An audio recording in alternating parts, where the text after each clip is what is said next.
Now let us see Indian economy. Right from independence, the modernization of economy, economic self-sufficiency and social justice have been the characteristics of Indian economy. Okay, independence के बाद economy को हम कैसे modernise करें, then हम कैसे self sufficient रहे, यानी हमको हमारे बेसिक नीड्स फुलफिल करने के लिए दूसरे कंट्री के ऊपर डिपेंडेंट ना रहना पड़े, एंड सोशल जस्टिस यानी जो हमारे सोसाइटी में रहने वाले, हमारे जो कंट्री में रहने वाले लोग हैं सबको इक्वल स्टेटस मिले, सोशल जस्टिस मिले। तो ये सारी चीजें जो रही है वो हमारी इंडियन इकोनॉमी की खासियत रही है, कैरेक्टरिस्टिक्स रही है। Okay, India wanted to acquire modernity and self reliance by establishing industries। India ये कैसे ये सारी चीजें एक्वायर करना चाहती थी, self reliance and modernity by establishing more and more industries. ठीक है, ज्यादा से ज्यादा इंडस्ट्रीज एस्टेब्लिश करके वो अपने इकोनॉमी को और डेवलप करना चाहती थी। We wanted to establish an economy based on social justice through planning। Okay, हम अपने जो इकोनॉमी है उसको हम कैसे डेवलप कर सके, सोशल जस्टिस कैसे हर एक सिचुएशन को हम दे सके, उसके लिए एक प्लानिंग करना बहुत जरूरी था। ठीक है, for this the national planning commission was established that would coordinate development through the policy of 5-year plans। ठीक है, उसके लिए नेशनल प्लानिंग कमीशन एस्टैब्लिश किया गया एंड उसके थ्रू बहुत सारे ऐसे पॉलिसीज बनाए गए, प्रोग्राम्स बनाए गए जो कि 5-year प्लान्स। ओके, मतलब जो भी प्लान वो बनाते हैं वो 5 ईयर तक वो एप्लीकेबल रहता है, उसका प्रोसेस 5 ईयर तक का रहता है। तो ऐसी प्लानिंग उन्होंने बनाई ताकि हम इकोनॉमी को डेवलप कर सके और हमारा जो कंडीशन था उस वक्त उसको हम सुधार सके। Okay, the Narasimha Rao government started economic reforms from 1991। Okay, these economic reforms are called as economic liberalization। Okay, जब नरसिम्हा राव का गवर्नमेंट आया उस वक्त 1991 में, तब वो इकोनॉमिक रिफॉर्म का ईयर था। मतलब हमारे इकोनॉमी में बहुत सारे चेंजेस हुए, पॉजिटिव चेंजेस हुए ताकि हमारा इकोनॉमी डेवलप हो। Okay, and this economic reform is called as economic liberalisation. मतलब liberalisation means economic freedom. Okay, the Indian economy flourished as a result of the implementation of this policy। the foreign investment in India increased। okay, Indian economy flourish हुआ, progress करने लगा। okay, जब हम वो national commission national planning commission जो भी 5-year plan policies वो लोगों ने बनाया था, जब हम वो अप्लाई करने लगे तो इकोनॉमी में बहुत सारे पॉजिटिव चेंजेस आए, फ्लरिश करने लगा। ओके, एंड प्रॉस्पर करने लगा। Foreign investment in India increase, यानी जो फॉरेन कंपनीज थी वो इंडिया में आके इन्वेस्टमेंट करने लगी।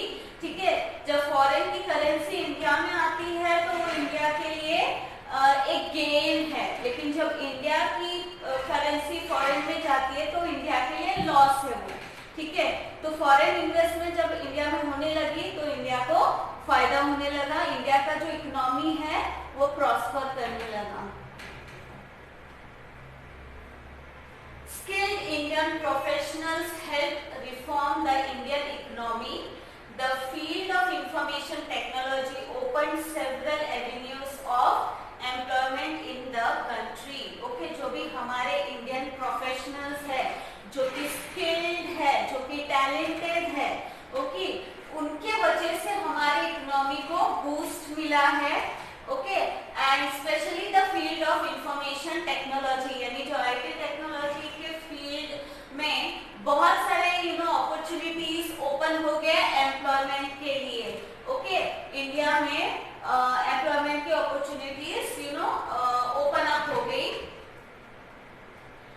changes after 1991 are also described as globalization. यानी जो 1991 के बाद जो भी changes आने लगे इंडिया में, that is also described as globalization. Globalization means जब कोई business या organization इंटरनेशनल लेवल पे जब वो ऑपरेट होता है उसको ग्लोबलाइजेशन बोलते हैं और उसके वजह से बहुत सारा फायदा इंडिया को होने लगा. Okay, now see science and technology. Okay, two major events must be mentioned while describing India's efforts towards self-reliance. Self-reliance यानी अपनी जो भी जरूरत है हम वो खुद पूरी कर सके, हमको दूसरे कंट्री के ऊपर डिपेंडेंट रहने की जरूरत ना रहे. At least the basic needs of our life, okay, वो हम खुद फुलफिल कर सके. उसके लिए दो मेजर कंट्रीब्यूशन रहे, दो मेजर इवेंट्स रहे. ओके, एक क्या है, doctor MS Swaminathan is known as the father of the green revolution in 1965. Okay, Dr. M.S. Swaminathan, he is known as the father of green revolution. Okay, 1965 में he implemented new scientific agricultural techniques and increased the production of food grains. Okay, green revolution means जब farming में या agriculture में ज्यादा से ज्यादा production होता है, जब वो फील्ड फ्लरिश होता है, that is green revolution. And because of doctor Swaminathan ये रेवोल्यूशन आया एंड उसमें क्या हुआ, जो हमारे ओल्ड ट्रेडिशनल मेथड थे फार्मिंग के, using bullocks and plough and man power, which is slow process. ठीक है, तो उसमें चेंजेस आया, मॉडर्नाइजेशन हुआ, मॉडर्न टेक्निक्स हम यूज करने लगे फार्मिंग में, ट्रैक्टर्स आए, देन हाई यील्डिंग सीड्स आया, देन इरिगेशन फैसिलिटीज. तो ये सारी चीजों के वजह से जो भी फार्मिंग में जो बूस्ट मिला, उसके वजह से हमारा जो प्रोडक्शन है क्रॉप्स का वो ज्यादा इंक्रीज हो गया. Okay, the experiment in cooperative dairy movement by doctor Verghese Kurien led to increase of milk production in India. This is called as white revolution. And also another event that is white revolution, यानी milk production में increase होना, that is white revolution. And it was a movement started by Dr. Verghese Kurian. Okay, Dr. Verghese Kurian is the founder and chairman of Amul. अगर आप लोगों ने ये company का नाम सुना होगा, Amul company, I hope so, सबके घरों में अमूल का दूध या फिर बटर या आइसक्रीम या दही, ये सारी चीजें तो आती ही होगी, तो आपको इस कंपनी के बारे में पता ही होगा. ठीक है, तो ये जो अमूल कंपनी के वजह से व्हाइट रेवोल्यूशन आया. ओके, एंड जिसकी वजह से मिल्क या milk product, dairy milk, milk product के लिए हमको दूसरे कंट्री के ऊपर डिपेंडेंट रहने की जरूरत नहीं थी. India had also made a lot of progress in the fields of atomic energy and space research. India ने atomic energy और space research में भी बहुत progress किया.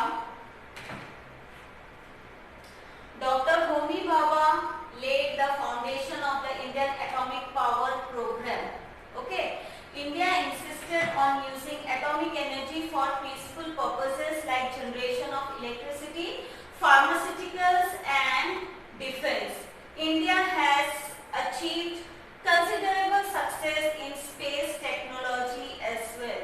Okay, science research और development and space research में भी इंडिया ने बहुत progress किया. एंड इंडिया ने एटॉमिक एनर्जी के ऊपर भी सक्सेस पाया. एंड एटॉमिक एनर्जी को पीसफुल पर्पस के लिए यूज करने लगी, जैसे कि generation of electricity, pharmaceuticals and defence, ये सारे पर्पस के लिए एटॉमिक एनर्जी यूज करने लगी। एंड ऑल्सो कंसिडरेबल सक्सेस उनको स्पेस टेक्नोलॉजी में भी मिला है इंडिया को। In 1975, the first satellite Aryabhat was launched. Okay, India का पहला सैटेलाइट 1975 में लॉन्च हुआ था, जिसका नाम Aryabhata. Okay, today India has a successful space program and many satellites have been launched under this program. आज इंडिया का अपना सैटेलाइट प्रोग्राम है, सक्सेसफुल स्पेस प्रोग्राम है, और बहुत सारे ऐसे सैटेलाइट्स इंडिया ने लॉन्च किए स्पेस में। India has also made considerable advancement in the telecom sector. India ने टेलीकॉम सेक्टर में यानी टेलीकम्युनिकेशन